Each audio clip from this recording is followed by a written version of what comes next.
24 ঘন্টায় আপনাদের স্বাগত। শুরু করছি টপ নিউজ এট 6। আর শুরুতেই চোখ রাখবো জম্মু কাশ্মীরের দিকে। জম্মু কাশ্মীরের পাম্পোরে সেনা কনভয়ের উপর জঙ্গি হামলায় মৃত্যু হয়েছে 3 সেনা জওয়ানের। পুলওয়ামা জেলার পাম্পোর শহরের কাছে আজ দুপুরে সেনা কনভয়ের উপর হামলা চালায় জঙ্গিরা। এরপরই উধাও হয় হামলাকারীরা।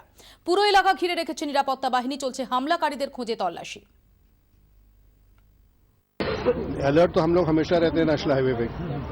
तो और आज जो हुआ उसमें आर्मी वालों ने भी रिटेलिएट किया, सिक्योरिटी फोर्सेस ने भी रिटेलिएट किया।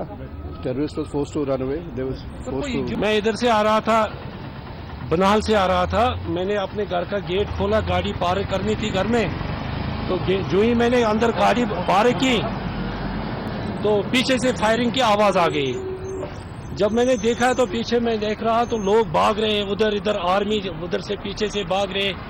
पता ही नहीं चल रहा था कि कौन कहां से जा रहे थे, मगर फायरिंग जबरदस्त हो गई वहां पर। আমরা কথা বলেছিলাম প্রাক্তন সেনা প্রধান জেনারেল শঙ্কর রায় চৌধুরীর সঙ্গে।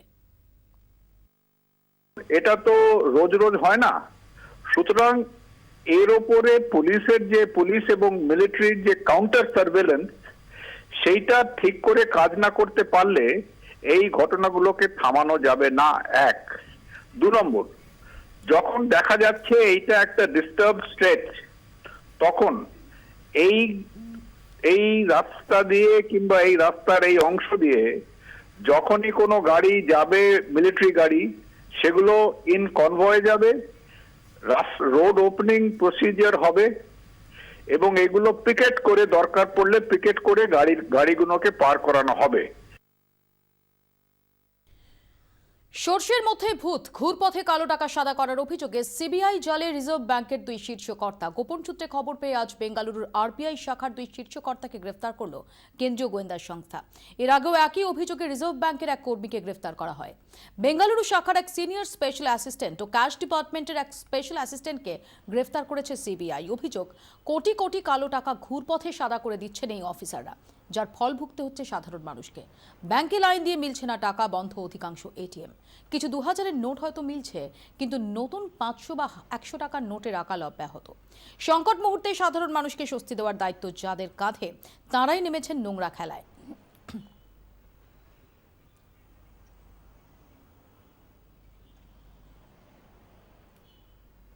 ইতিমধ্যে আমরা খবর পাচ্ছি আয়কর হানায় প্রায় 400 কোটি টাকা উদ্ধার হয়েছে সুরাটে। সুরাটের ফিনান্সারের বাড়ি থেকে উদ্ধার হয়েছে বিপুল টাকা।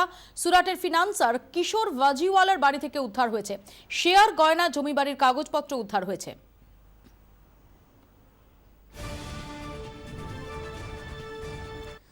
নোট বাতিলের সিদ্ধান্তের পর কালো টাকার কারবারিদের উপর ফাঁস আঁটুসাঁটু করতে সংশোধন করা হয়েছে আয়কর আইন। তারপর দেশ জুড়ে আয়কর হানায় উদ্ধার হয়েছে প্রায় 3000 কোটি টাকা। কালো টাকা ঘোষণার মেয়াদ আরও 3 মাস বাড়িয়েছে কেন্দ্র। শনিবার থেকে চালু হয়েছে নতুন স্কিম, চলবে আগামী বছর 31শে মার্চ পর্যন্ত। এদিনে দেশ জুড়ে অভিযানে ফের মিলল বিপুল পরিমাণ নতুন নোটের হদিশ। মুম্বাইয়ের আন্ধেরি থেকে উদ্ধার হয়েছে 1,40,00,000 টাকার নতুন নোট। 4 জনকে আটক করেছে পুলিশ, জানানো হয়েছে আয়কর দফতরকেও। মোহালি ও চণ্ডীগড়ে দর্জির বাড়ি থেকে ইডি উদ্ধার করলো 30 লক্ষ টাকা এবং 2.5 কেজি সোনা। নোটের মধ্যে 18 লক্ষের নতুন নোট। হায়দ্রাবাদ পুলিশ উদ্ধার করলো 12 লক্ষ টাকা, সবই 2000 টাকার নতুন নোট। উদ্ধার হয়েছে 4টি মোবাইল ফোন ও 4 জনকে গ্রেফতার করেছে পুলিশ। এই 4 জনের 120 কোটি টাকার ব্যাংক অ্যাকাউন্ট ফ্রিজ করার সিদ্ধান্ত নিয়েছে ইডি। নয়ডায় অ্যাক্সিস ব্যাংকে ভুয়ো অ্যাকাউন্ট হোল্ডারদের বিরুদ্ধে মামলা করলো ইডি। ব্যাংক কর্মীদেরও জিজ্ঞাসাবাদ করা হচ্ছে।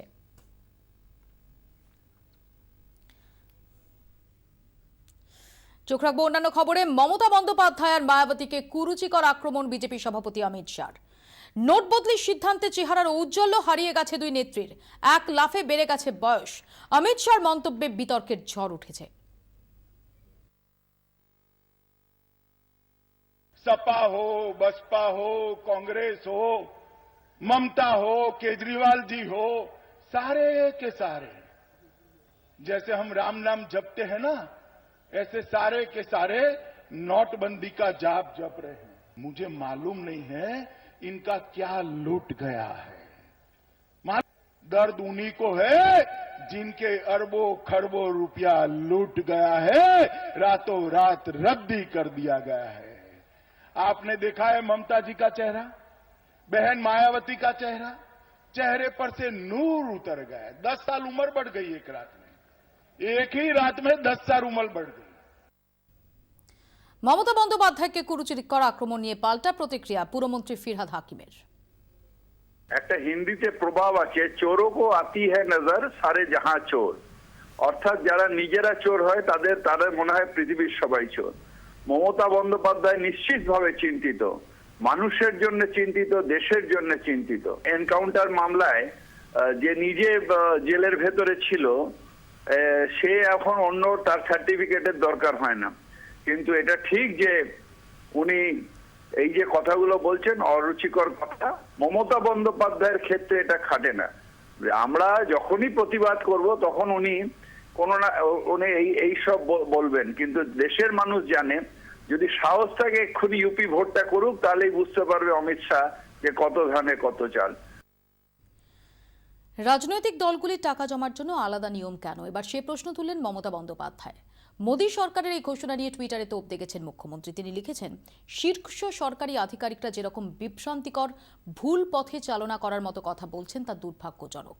এমন সময় এই কথা বলা হলো, তাতে মনে হচ্ছে এর পেছনে অন্য কোনো কারণও থাকতে পারে। নোট বদলের সিদ্ধান্ত যে সকলের জন্য এক, এটা তারা ব্যাখ্যা করুন। সকলের জন্য এক নিয়ম হওয়া উচিত।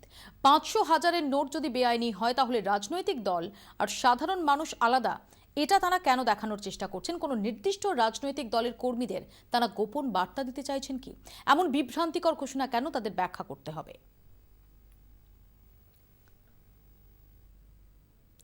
নোট বাতিল সরকারের সাহসী সিদ্ধান্ত। দেশে এক নতুন যুগের সূচনা হবে দাবি করছেন অর্থমন্ত্রী অরুণ জেটলি। তবে এসব মোটেই মানছেন না বিরোধীরা। কংগ্রেসের পাল্টা তোপ, কালো টাকা নয়, ভারতীয় অর্থনীতির বিরুদ্ধেই লড়াই করছেন মোদী। নোট বাতিল ইস্যুতে অনড় প্রধানমন্ত্রী। সিদ্ধান্তের প্রতিবাদে ঝড় তুলেছেন বিরোধীরা। নোট বিক্ষোভে পুরোপুরি পণ্ড সংসদের শীতকালীন অধিবেশন। দেশের কোনায় কোনায় প্রশ্ন উঠছে নোট বাতিলের সিদ্ধান্ত নিয়ে। প্রথম দিক থেকেই মোদীর নোট বাতিলের সিদ্ধান্তকে সাধুবাদ জানিয়েছেন। শনিবার এক কদম এগিয়ে অর্থমন্ত্রী বললেন, নোট বাতিল সরকারের সাহসী পদক্ষেপ। Of course, the government took a somewhat courageous step in the direction of the high denominational currency ceasing to be a legally valid tender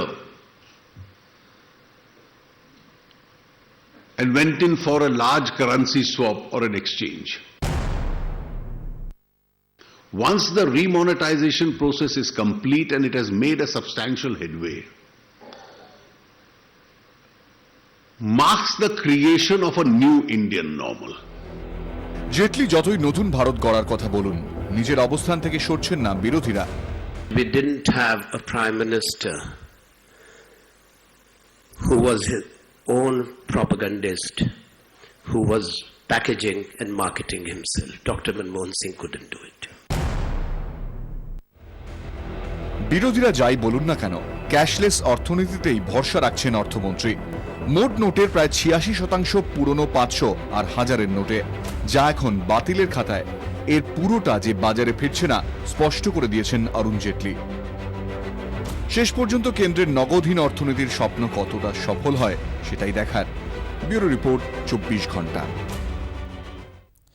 note বদলের সিদ্ধান্তে দেশে বিপর্যয় ডেকে এনেছেন মোদী। এতে দেশের অর্থনীতি বিপুলভাবে ধাক্কা খেয়েছে। এতে দেশের জনসাধারণের বিপুল সমস্যা হচ্ছে। বেলগাঁওয়ের এক জনসভায় আজ নোট বদলের মোদীর সিদ্ধান্তকে তীব্র কটাক্ষ করেন রাহুল গান্ধী। नरेंद्र मोदी जी ने हमारी अर्थव्यवस्था पे हमला कर डाला। इसी प्रकार से डिमोनेटाइजेशन मोदी मेड डिजास्टर।